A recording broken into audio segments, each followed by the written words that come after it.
भारत के संविधान भारत के नागरिकों द्वारा मान्य है, क्योंकि संविधान ही हमें हक देता है आजादी से जीने की। भारतीय संविधान की व्याख्या की जिम्मेदारी सुप्रीम कोर्ट की है। जब भी संविधान के किसी हिस्से को लेकर टकराव की स्थिति बनी है तो सुप्रीम कोर्ट ने अपनी व्याख्या के जरिए इसे सुलझाया है। आपके मन में भी कभी न कभी सवाल आया होगा कि क्या भारत की संविधान पूर्ण रूप से बदला जा सकता है?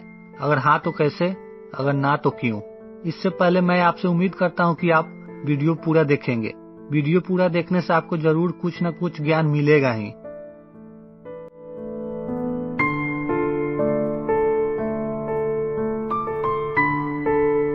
सबसे पहले तो बता दें कि भारतीय संविधान में खुद ही उल्लेख है कि अगर संविधान में बदलाव की जरूरत पड़े तो इसकी मूल आत्मा अर्थात मूल भावना को छेड़छाड़ किए बगैर संविधान में संशोधन किए जा सकते हैं। यानी भारतीय संविधान में बदलाव या सुधार किए जा सकते हैं, लेकिन संविधान के बेसिक स्ट्रक्चर अर्थात मूल ढांचा को नहीं बदला जा सकता है। यहाँ पर एक सवाल बनता है कि संविधान के बेसिक स्ट्रक्चर अर्थात संविधान को पूर्ण रूप से बदला क्यों नहीं जा सकता है, जिसे हम आगे समझेंगे।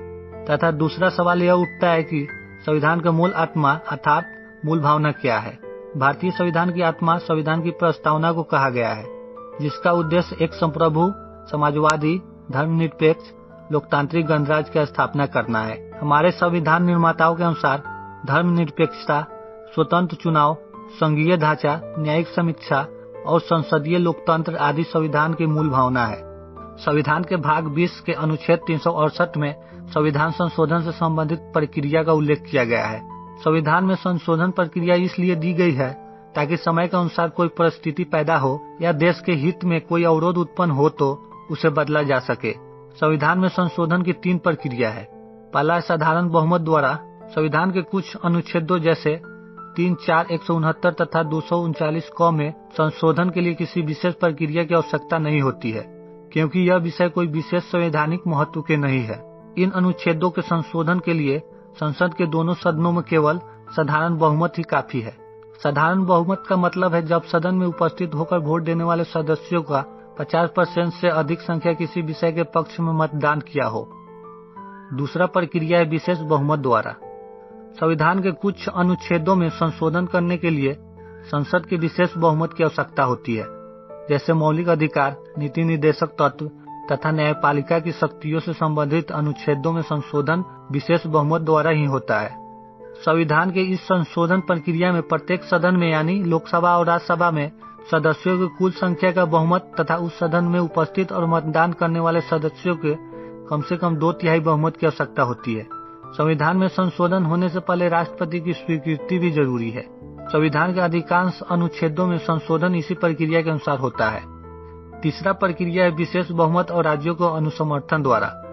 संविधान के कुछ ऐसे अनुच्छेद हैं जिनमें संशोधन करने के लिए संसद के दोनों सदनों के विशेष बहुमत के साथ साथ कम से कम आधे राज्यों के विधानमंडलों की स्वीकृति आवश्यक है।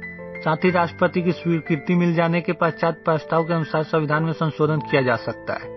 जब से भारतीय संविधान लागू हुआ है तब से अब तक 104 से ज्यादा बार संशोधन किए जा चुके हैं। भारतीय संविधान की खास बात यह है कि अगर बहुमत के आधार पर संसद से संविधान में बदलाव कर भी दिया जाए तो कोर्ट में उसे चैलेंज किया जा सकता है। कोर्ट के पास इसे रिव्यू करने और यह तय करने का अधिकार है कि ऐसे किसी बदलाव में संविधान का मूल ढांचा न बदले। फिर भी कुछ लोगों का मानना है कि कुछ परिस्थितियों में भारत की संविधान को पूर्ण रूप से बदला जा सकता है। वह कौन सी परिस्थिति होगी पता नहीं, लेकिन जहां तक हमें पता है कि कोई भी परिस्थिति में भारत की संविधान पूर्ण रूप से बदला जाएगा तो देश के सभी नागरिकों को नए संविधान स्वीकार होना चाहिए, जो संभव नहीं है। एक दूसरे के टांग खींचने में लगी भारतीय राजनीतिक पार्टियां संशोधन को ही पास करने में इतनी हाय तौबा मचाती है तो संविधान दोबारा लिखने के मुद्दे पर तो और भी बड़ा बवाल खड़ा होगा।